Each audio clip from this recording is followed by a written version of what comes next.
Hi అందరికీ నమస్కారం. ఈరోజు టాపిక్ వచ్చేసి మీ ముందుకు ఎందుకు వచ్చాను అంటే, మనము ముఖేష్ అంబానీ గారి గురించి దీంట్లో మాట్లాడడం జరిగిందనమాట ఈ వీడియోలో. సో, ఏం మాట్లాడానంటే, ముఖేష్ అంబానీ గారు కొడుకు పెళ్లి చేసి ఎన్నో కోట్లు ఖర్చు పెట్టిపోయి కొడుకు పెళ్లి చేశారు. ఆయన కొడుకు పెళ్లి చేసిన తర్వాత ఈ యొక్క రేట్లు అంటే రీఛార్జుల రేట్ అనేది పెంచడం జరిగింది. ఆయన అలా పెంచేస్తే హ్మ్, మనలాంటి మిడిల్ క్లాస్ వాళ్ళు అండ్ మిడిల్ క్లాస్ కంటే ఇంకా చిన్న చిన్న పనులు చేసుకొని బతికేవాళ్ళు రోజుకి రూ. 100, రూ. 150 సంపాదించుకొని బతికేవాళ్ళు ఉంటారు కదా! అలాంటి వాళ్ళు ఎలా రీఛార్జ్ చేసుకుంటారు సార్? ఇప్పుడు 150, 250 ఉండేది ఏకంగా రూ. 50 పెంచేస్తే మాలాంటి మిడిల్ క్లాస్ వాళ్ళు మాకంటే ఇంకా చిన్న మిడిల్ క్లాస్ వాళ్ళు ఉంటారు కదా! అలాంటి వాళ్ళు ఎలా రీఛార్జ్ చేసుకోవడానికి ఇబ్బంది అవుతుంది కదా! ఎలా రీఛార్జ్ చేసుకుంటారు చెప్పండి సార్ మీరేను. దీని గురించి అయితే చాలా వరకు ఇబ్బంది అవుతుంది. మాలాంటి మిడిల్ క్లాస్ వాళ్ళకే చాలా ఇబ్బంది అవుతున్నప్పుడు మాలాంటి ఇంకా చిన్న మిడిల్ క్లాస్ వాళ్ళకి ఇంకా ఎంత ఇబ్బంది అవుతుందో ఒకసారి మీరు ఆలోచన చేయండి సార్. సో, ముఖేష్ అంబానీ గారికి తెలుగు వస్తుందో రాదో నాకు తెలియదు, కానీ నాకు హిందీ అయితే రాదు. హిందీలో మాట్లాడడం నాకు రాదు. ఇంగ్లీష్ అంతకన్నా రాదు. ఇంగ్లీష్లో మాట్లాడడం కూడా అంతకన్నా రాదు నాకు. సో, నేను ఏం చెప్తున్నానంటే ఈ వీడియో అయితే ముఖేష్ అంబానీ గారికి చేరేలాగా ట్రాన్స్లేట్ చేస్తారో ఎవరైనా వేరే ఛానల్ వాళ్ళు ట్రాన్స్లేట్ చేసి చేసైనా మాట్లాడేసి ఆయనకి తెలియచేయండి ఖచ్చితంగాను. మాలాంటి మిడిల్ క్లాస్ వాళ్ళు చాలా ఇబ్బంది పడుతున్నారు రీఛార్జ్ చేసుకోవడానికి. సో, దీని గురించి అయితే ఇప్పుడు ఒక్కటండి, ఇంకొకటి మీరైతే రీఛార్జులు పెంచేశారు, కానీ జీతాలు మటుకు ఎక్కడ ప్రైవేటు సంస్థలో ఎక్కడ జీతాలు పెంచలేదు కదా! వాళ్ళు జీతాలు పెంచలేదు, ఇక్కడ ఖర్చులు పెరుగుతున్నాయి, జీతాలు పెంచలేదు. ఒకటే జీతంతో ఇంత ఖర్చులు పెరుగుతున్న దాన్ని మేము ఎలా టర్న్ ఓవర్ చేసుకోగలం చెప్పండి. రీఛార్జ్లు ఒక్కటే పారే రూ. 150 పెంచారు మీరు. అలా పెంచడం తప్పు సార్.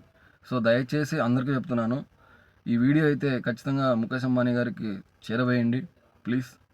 నాకైతే హిందీ రాదు, ఆయనకి హిందీ వస్తుంది. సో, ఆయనకి హిందీలో మీరు మాట్లాడైనా కానీ నా వాయిస్ని ట్రాన్స్లేట్ చేసి మాట్లాడైనా కానీ ఎవరైనా ఆయనకి చేరేలా చేయండి ప్లీజ్ దయచేసి. ఎందుకంటే మిడిల్ క్లాస్ వాళ్ళకి చాలా ఇది వీడియో ఉపయోగపడుతుంది. మిడిల్ క్లాస్ వాళ్ళే ఈ వీడియో ఎలాగైనా కానీ షేర్ చేయండి ప్లీజ్. షేర్ చేస్తే ఖచ్చితంగా మీకు రీఛార్జులు తగ్గే అవకాశాలు 50-50 ఛాన్సెస్ అయితే ఉంటాయన్నమాట. సో, నేను దీని గురించి అయితే ఖచ్చితంగా అయితే మళ్ళీ ఇంకొకసారి కూడా వీడియో చేస్తాను. ఆయనకి చేరవేయండి ప్లీజ్ దయచేసి. ఎవరు కూడా ఈ వీడియో స్కిప్ చేయకుండా పూర్తిగా చూసిన వాళ్ళకి ఖచ్చితంగా ఈ వీడియో అర్థమవుతుందని చెప్పేసి, నా బాధ అర్థమవుతుందని చెప్పేసి నేను చెప్తున్నాను. దయచేసి మీరు ఈ వీడియోని షేర్ చేయండి. ఎంతవరకు షేర్ చేస్తే అంత మనకు బెనిఫిట్ ఉంటుంది. అంటే నాకని కాదు, మీకు బెనిఫిట్ ఉంటుందన్నమాట. అందరికీ కూడా, ప్రజలందరికీ కూడా, పేద ప్రజలకి. సో, ఎవరు కూడా ఈ వీడియోని ఖచ్చితంగా స్కిప్ చేయకోకుండా చూడండి ప్లీజ్ దయచేసి ప్లీజ్. ఎందుకంటే మనకు మంచి కోసమే ఈ వీడియో చేశానే తప్ప చెడు కోసం అయితే కాదు. ఇప్పుడు ఇంకొకటి చెప్తాను వినండి. పేద ప్రజలు ఉంటారు కదా, వాళ్ళు ఏదో అనివార్య కారణాల వల్ల ఉద్యోగాలు మానేసింటారు. అలాంటి వాళ్ళకి రీఛార్జ్లు చేసుకోవడం చాలా కష్టం అవుతుంది. వాళ్ళు ఏదో కూలి పనికి పోతుంటారు.